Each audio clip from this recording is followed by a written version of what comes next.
હિંમતનગર ખબર તરફથી ઈદ મુબારક।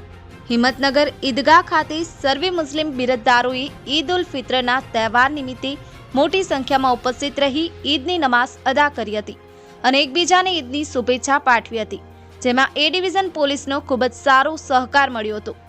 ઈદ ઉલ ફિત્રના દિવસે ઇલોલ મુસ્લિમ સમાજ દ્વારા ઈદની નમાઝ અદા કરી તેમજ સરકાર દ્વારા લાવવામાં આવી રહેલ વકફ એમેન્ડમેન્ટ બિલને લઈ તમામ મુસ્લિમ દ્વારા હાથ ઉપર કાળી પટ્ટી બાંધી વકફ એમેન્ડમેન્ટ બિલનો વિરોધ દર્શાવવામાં આવ્યો।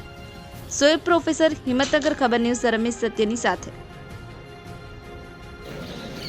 જમાતે ઉલમા હિન્દ અને મુસ્લિમ પર્સનલ લો બોર્ડ તરફથી મુસ્લિમોને આ યુસીસીના બિલના માટે વિરોધ માટેની જે આદેશ આપ્યો છે એને સમગ્ર ઇલોલ ગામ તમામ એના વિરોધ કરે છે